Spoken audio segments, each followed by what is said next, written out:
Hey everyone, so this is part two of A Raisin in the Sun. Travis was just trying to leave with the groceries, and his mom ends up calling him back to fix his hair. We're on page 21 in my version, but you can figure out where we left off in the online version as well. Okay, Ruth.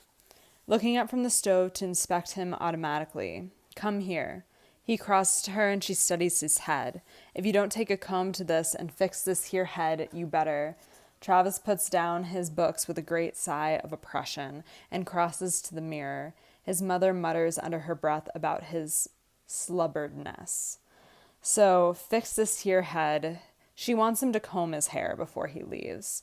And slubberness is refusal to obey, refusal, like, not, I guess, like, taking her for granted in certain ways. It's just refusing to do what he's told. He won't do what he's told. About to march out of here with that head looking just like chicken slept in it. I just don't know where you get your slubbern ways. And get your jacket, too. Looks chilly out this morning. Travis, with conspicuously brushed hair and jacket. I'm gone. Ruth, get car fare and milk money, waving one finger. And not a single penny for no caps, you hear me? And caps means gambling. Travis, with sullen politeness. Yes'm. He turns in outrage to leave. His mother watches after him as in his frustration he approaches the door almost comically. When she speaks to him, her voice has become a very gentle tease. So Travis is trying to leave, and he's angry because his mom keeps stopping him from leaving. And then it's kind of funny how he walks towards the door, and that's what it says in the stage directions. Ruth, mocking as she thinks he would say it. Oh, Mama, makes me so mad sometimes. I don't know what to do. She waits and continues to his back as he stands stock still in front of the door. I wouldn't kiss that woman goodbye for nothing in this world this morning.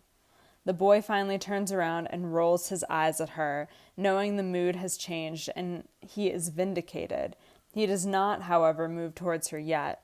Not for nothing in this world. She finally laughs aloud at him and holds out her arms to him, and we see that it is a way between them, very old and practiced. He crosses to her and allows her to embrace him warmly, but keeps his face fixed with masculine rigidity. She holds him back from her presently and looks at him and runs her fingers over the features of his face with utter gentleness. Now whose little old angry man are you? Okay, so basically, this is something that they always do, that they always play at, where he pretends that he's mad and then he forgives his mother and she teases him and stuff like that. So this is something that they do often. But Travis is still trying to, like, be a man and be manly and show that, like, try not to show too much love for his mother because it's not manly, I guess, to show love for your mother. Yeah, so, because it might be embarrassing. Yeah, so they just act like this normally. Travis. The masculinity and gruffness start to fade at last. Ah, golly, Mama. And that's to show that he's embarrassed. Ruth, mimicking. Ah, golly, Mama. She pushes him with rough playfulness and finally toward the door. Get on out of here, you're going to be late. Travis, in the face of love, new aggressiveness. Mama, could I please go carry groceries? Ruth, honey, it's starting to get so cold in the evenings. Walter, coming in from the bathroom and drawing a make-believe gun from a make-believe holster and shooting at his son. What is it he wants to do? Ruth, go carry groceries after school at the supermarket. Walter, well, let him go. Travis, quickly to the ally being his father. I have to, she won't give me the 50 cents. Walter, to his wife only. Why not? Ruth, simply and with flavor, 'cause we don't have it. Walter, to Ruth only.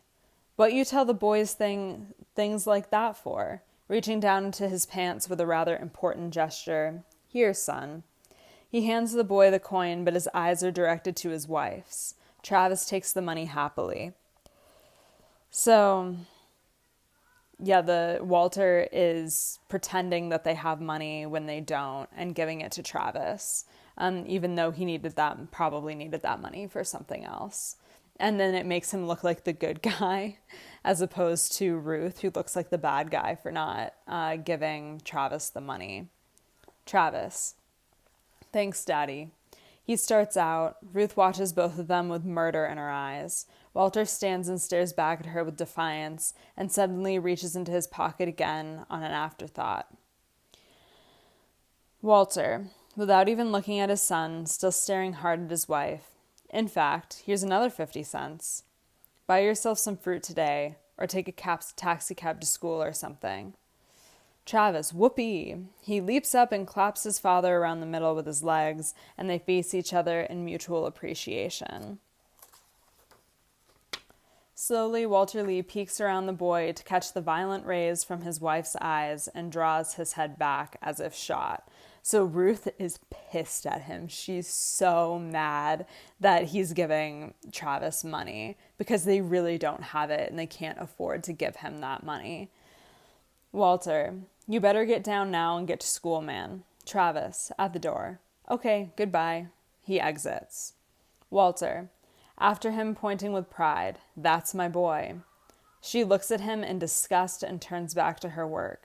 You know what I was thinking about in the bathroom this morning? Ruth, no. Walter, how come you always try to be so pleasant? And he's being sarcastic there. Obviously, Ruth has not been super pleasant. Ruth, what is there to be pleasant about? Walter, you want to know what I was thinking about in the bathroom or not? Ruth, I know what you were thinking about. Walter, ignoring her. About what me and Willie Harris was talking about last night. Ruth, immediately a refrain. Willie Harris is a good-for-nothing loudmouth. So, Willie Harris, he causes trouble by talking too much. Walter, anybody who talks to me has got to be a good-for-nothing loudmouth, ain't he? And what you know about who is just a good-for-nothing loudmouth? Charlie Atkins was just a good-for-nothing loudmouth too, wasn't he? When he wanted me to go in the dry cleaning business with him. And now he's grossing $100,000 a year, $100,000 a year. You still call him a loudmouth. So, basically, Walter's complaining that Ruth never likes any of his friends, no matter what they do. Ruth, bitterly, oh, Walter Lee. She folds her head on her arms over the table. Walter, rising and coming to her and standing over her. You tired, ain't you? Tired of everything. Me, the boy, the way we live, this beat-up hole, everything. Ain't you? She doesn't look up, doesn't answer. So tired, moaning and groaning all the time, but you wouldn't do nothing to help, would you? You couldn't be on my side that long for nothing, could you? So he's saying that she's never on his side, even though she's sick of the beat-up hole, the place that they live in, and how bad it is for everyone living there. Ruth, Walter, please leave me alone. Walter, a man needs for a woman to back him up. So Walter is saying, you're my wife, you should be on my side, which is, you know, it is what it is. 1950s, y'all. Ruth, Walter, Mama would listen to you. You know she listens to you more than she do me and Benny. She think more of you. All you have to do is just sit down with her when you're drinking your coffee one morning and talk about things like you do, and he sits down beside her and demonstrates graphically what he thinks her methods and tone should be. You just sip your coffee, see, and say, easy like, that you've been thinking about that deal Walter Lee is so interested in, about the store and all, and sip some coffee, like what you're saying ain't really that important to you, and the next thing you know, she be listening good and asking you questions, and when I come home, I can tell her the details. This ain't no fly-by-night proposition, baby. I mean, we figured it out, me and Willie and Bobo. So fly-by-night proposition is it's not a risky business plan. A fly-by-night is someone who's kind of flaky, like they'll say that they're going to do something and then they don't do it. And so a fly-by-night business proposition would be a risky business proposition, something that wouldn't work out, like a get-rich-quick scheme. Like if you invest in this thing, you'll get $100,000 by the end of the year, or something like that. And Walter is saying that his plan with Willie and Bobo isn't like that. Ruth clearly does not believe him. Ruth, with a frown. Bobo?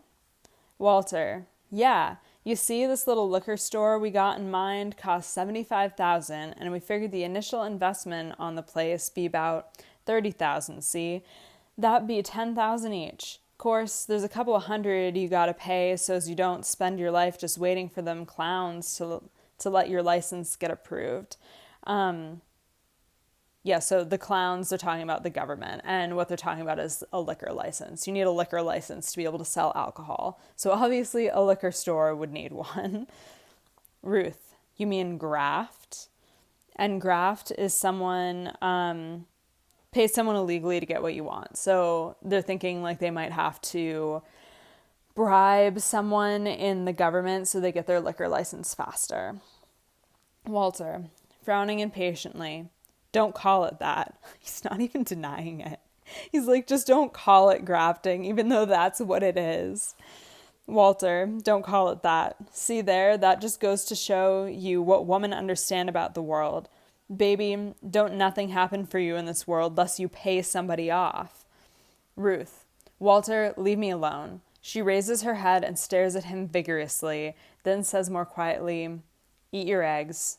They're gonna be cold. Walter, straightening up from her and looking off. That's it. There you are. Man say to his woman, I got me a dream. His woman say, eat your eggs. Sadly, but gaining in power. Man say, I got to take hold of this here world, baby. And a woman will say, eat your eggs and go to work. Passionately now. Man say, I got to change my life. I'm choking to death, baby. And this woman say, in utter anguish as he brings his fists down on his thighs, your eggs is getting cold. Ruth, softly. Walter, that ain't none of our money. So the insurance, what she's saying is the insurance money doesn't belong to them. Yeah, it doesn't. The money that Walter is saying that they have, it doesn't actually belong to them. It belongs to somebody else. Walter, not listening at all or even looking at her. This morning, I was looking in the mirror and thinking about it. I'm 35 years old, I've been married 11 years, and I got a boy who sleeps in the living room. Very, very quietly. And all I got to give him is stories about how rich white people live. So he says he only has stories of how things could be, of the American dream. Basically, like this is how white people live, but we don't live that way. We want to live that way, but we can't do it. Like we can't have we don't have enough space. We don't have enough money. It seems like they barely have enough food, and they can give him hope, and the stories, but they can't actually give him anything that others are able to give their children. Ruth, eat your eggs, Walter. Walter, slams the table and jumps up. Damn my eggs, damn all the eggs that ever was. Ruth, then go to work. Walter, looking up at her. See, I'm trying to talk to you about myself. Shaking his head with the repetition, and all you can say is eat them eggs and go to work. Ruth, warily. Honey, you never say nothing new. I listen to you every day, every night, and every morning, and you never say nothing new. Shrugging.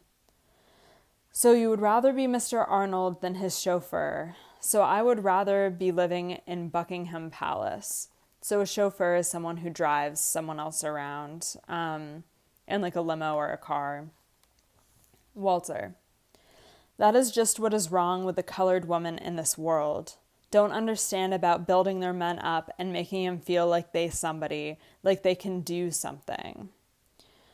So Walter's saying that Ruth doesn't give him any confidence. And it's clear why. It seems like Walter's been doing a lot of get-rich-quick schemes and trying to get them money so that they can get out of the current place that they're in. And none of them have worked. And Ruth is skeptical and doesn't believe that those schemes are going to work. And it's true, they're not going to work. No one can really get rich off of something like that. Ruth, dryly, but to hurt. There are colored men who do things. Walter, no thanks to the colored woman. Ruth, well, being a colored woman, I guess I can't help myself none. She rises and gets the ironing board and sets it up, and attacks a huge pile of rough-dried clothes, sprinkling them in preparation for the ironing, and then rolling them into tight, fat balls. Walter, mumbling. We one group of men tied to a race of women with small minds. His sister Beneatha enters. She is about 20, as slim and intense as her brother. She is not as pretty as her sister-in-law, but her lean, almost intellectual face has a handsomeness of its own.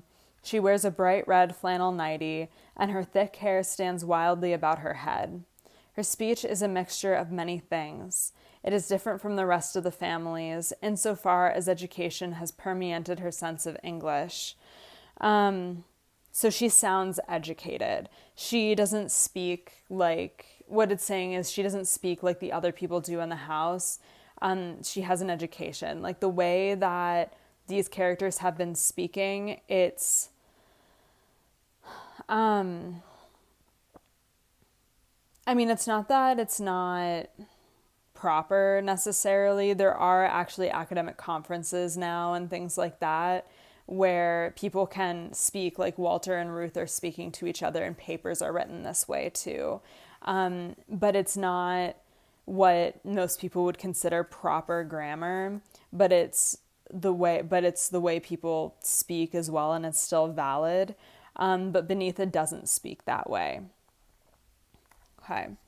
And perhaps the Midwest rather than the South has finally at last won out in her inflection. So won out in her inflection, it's like made her lose her accent. She doesn't have a Southern accent. But not altogether, because overall of it is a soft slurring and transformed use of vowels, which is the decided influence of the South Side. And that means... So it sounds a little like a South Side accent in Chicago. She passes through the room without looking at either Ruth or Walter, and goes to the outside door and looks a little blindly out to the bathroom. She sees that it has been lost to the Johnsons. She closes the door with a sleepy vengeance and crosses to the table and sits down a little defeated. Beneatha, I'm going to start timing those people. So the Johnsons who are using the bathroom. Walter, you should get up earlier. Beneatha, her face in her hands, she is still fighting the urge to go back to bed. Really? Would you suggest dawn? Where's the paper? Walter, pushing the paper across the table to her as he studies her almost clinically, as though he has never seen her before. You a horrible-looking chick at this hour.